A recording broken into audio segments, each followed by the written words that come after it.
अगर पलटवार करना है या फिर यू टर्न लेना है तो पहले सब अमेरिका से सीखते थे, लेकिन अब कोई भारत से सीखे। दरअसल दोस्तों, जो काम भारत ने अब किया है, यही काम भारत को और पहले कर लेना चाहिए था।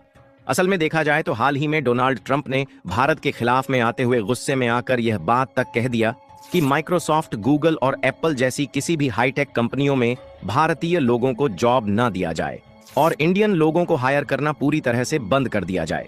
लेकिन ढंग से उनकी तरफ से इस तरीके की बात कहे 2 दिन भी नहीं बीते थे कि इधर खबर आ रही है कि भारत ने डिजिटल टैक्स के नाम पर अमेरिका की इन्हीं कंपनियों पर कहर बरसा दिया है। और भारत ने इसी डिजिटल टैक्स पर ऐसा यू टर्न लिया है कि अमेरिकी सांसद में बैठे ट्रंप या फिर वहां के प्रतिनिधिमंडल हो, वह सब यह सोचने पर मजबूर हो चुके हैं कि आखिरकार जिस यू टर्न को पश्चिमी देश लेते आए हैं, इस तरकीब का इस्तेमाल भारत कैसे कर सकता है। तो चलिए पूरी डेवलपमेंट को इस वीडियो में समझते हैं। लेकिन आगे बढ़ने से पहले इस वीडियो को लाइक करके चैनल को सब्सक्राइब जरूर कर दीजिए। देखिए दोस्तों, कहते हैं अगर पलटवार करना हो या यू टर्न लेना हो तो पहले पूरी दुनिया अमेरिका से सीखती थी, लेकिन अब वक्त बदल चुका है और अब सबको भारत से सीखना चाहिए। क्योंकि जो चाल अमेरिका सालों से चलता आ रहा था, अब उसी चाल में भारत ने उसे घेर लिया है। असल बात शुरू होती है हाल की एक डोनाल्ड ट्रंप की धमकी से, जिन्होंने गुस्से में आकर ये तक बोल दिया कि भारत हमारे देश से पैसा भी कमाता है और हमारी कंपनियों में नौकरी भी हथियाता है, तो ये बंद होना चाहिए। कहने का मतलब साफ था कि गूगल, माइक्रोसॉफ्ट और एप्पल जैसी हाईटेक कंपनियों में अब भारतीयों को हायर नहीं किया जाना चाहिए। यानी जो भारत के लोगों ने अमेरिका की अर्थव्यवस्था को आसमान की ऊंचाई पर अपने दम पर उठाए हुए हैं, सबसे पहले उन्हीं इंजीनियर और काम करने वाले लोगों को अमेरिका कंपनियों से निकाल फेंकने की तैयारी में था। अब जरा सोचिए, एक तरफ यही अमेरिका है जो दुनिया भर को डेमोक्रेसी और मल्टीकल्चर का ज्ञान देता है, और दूसरी तरफ भारतीयों को नौकरी से हटाने की खुलेआम धमकी देता है। लेकिन असली झटका तो ट्रंप को तब लगा जब इस बयान के 2 दिन बाद ही भारत ने अमेरिका की बड़ी बड़ी कंपनियों पर डिजिटल टैक्स की चपेट में लेकर ऐसी चाल चली जिससे अमेरिका तक सन्नाटा छा गया। और ये कोई इमोशनल रिएक्शन नहीं था, बल्कि भारत ने इतने शांत लेकिन सटीक तरीके से पलटवार किया कि खुद अमेरिकी संसद में बैठे नेताओं को समझ नहीं आया कि भारत ने ये कैसे कर दिया। और अब पहली बार पश्चिमी देश यह सोचने पर मजबूर हैं कि यू टर्न तो हम लेते थे, ये भारत कब सीख गया।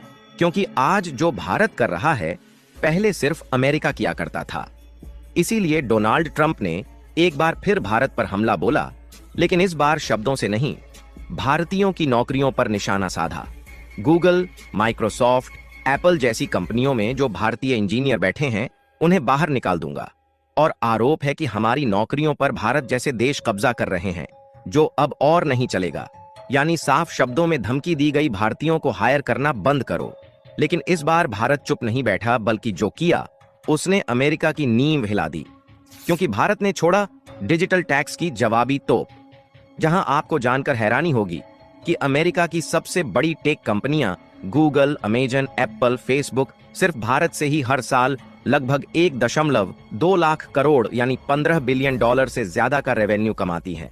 और कंपनीज से भारत की सालाना कमाई एक बड़े लेवल पर होती है, जैसे गूगल से RSO 40,000 करोड़, अमेजॉन से RS 35,000 करोड़ और एप्पल से 18,000 करोड़ रुपए। और तो और मेटा, जो कि फेसबुक और इंस्टाग्राम का संचालन करती है, इसके द्वारा भारत को हर साल 15,000 करोड़ की कमाई होती है। लेकिन आपको जानकर हैरानी होगी कि इनमें से ज्यादातर कंपनियां भारत में उतना टैक्स नहीं देती जितना उन्हें देना चाहिए। वो स्थायी कार्यालय न होने का बहाना बनाकर बच निकलती हैं। इसीलिए भारत ने 2020 में चाल चली और इक्वलाइजेशन लेवी और डिजिटल टैक्स नाम से एक नया टैक्स लागू किया, जिसमें 6% टैक्स लगाया गया ऑनलाइन विज्ञापन सर्विस देने वाली विदेशी कंपनियों पर और 2% टैक्स लगाया गया ई कॉमर्स ऑपरेटर्स पर, जो भारत में डिजिटल सामान या सर्विसेज बेचते हैं। यानी अब अगर कोई विदेशी कंपनी भारतीय उपभोक्ताओं से कमाई करती है तो उसे भारत सरकार को टैक्स देना ही पड़ेगा, चाहे वो कहीं से भी ऑपरेट करे।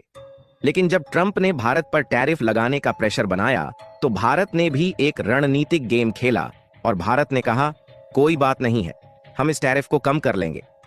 लेकिन अब जब अमेरिका की तरफ से दोबारा धमकी आ रही है, भारत सरकार ने अमेरिका के साथ चल रही टैक्स एग्रीमेंट्स की बातचीत रोक दी। डिजिटल टैक्स की समीक्षा दोबारा शुरू कर दी गई। और यह संकेत दे दिया गया कि अगर जरूरत पड़ी तो डिजिटल टैक्स को और कड़ा किया जाएगा, लेकिन रिड्यूस तो बिल्कुल भी नहीं किया जाएगा। क्योंकि अगर भारत ने डिजिटल टैक्स को 2% से बढ़ाकर 4% और 6 से 8 कर दिया तो इन अमेरिकी कंपनियों को अरबों का घाटा हो जाएगा। और भारत दुनिया का सबसे बड़ा डिजिटल उपभोक्ता बाजार बन चुका है। हर दिन 70 करोड़ से ज्यादा लोग इंटरनेट इस्तेमाल करते हैं और आने वाले 5 सालों में ये आंकड़ा 100 करोड़ यूजर्स को पार कर जाएगा। देखा जाए तो गूगल और मेटा को सबसे ज्यादा एड रेवेन्यू भारत से मिल रहा है और अमेज़न भारत में सबसे ज्यादा ग्राहक जोड़ रहा है। और साथ ही एप्पल ने अभी अभी भारत में आईफोन असेंबली यूनिट लगाई है।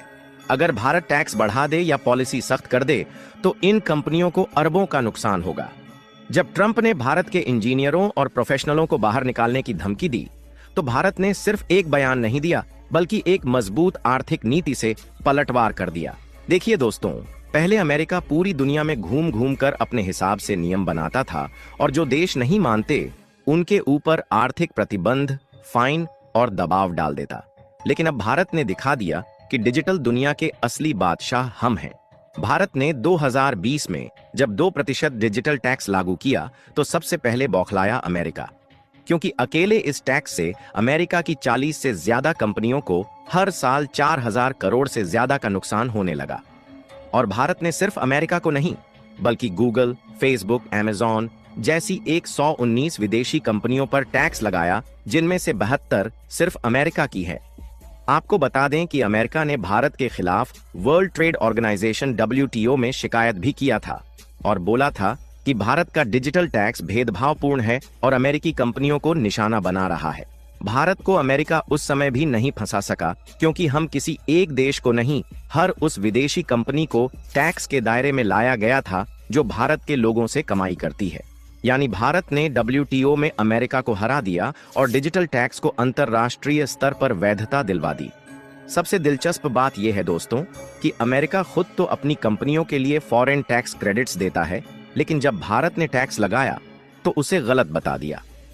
अमेरिका चाहता था कि भारत जैसे देश टैक्स न लगाएं ताकि उनकी कंपनियां अरबों डॉलर कमाएं और एक पैसा भी टैक्स में ना दें। बाकी आपको क्या लगता है कि डिजिटल टैक्स को भारत के द्वारा 6% ही रहने देना चाहिए या फिर और बढ़ाना चाहिए? अपनी राय कमेंट में जरूर बताएं और इस वीडियो को लाइक करके अपने मित्रों तक शेयर जरूर करें ताकि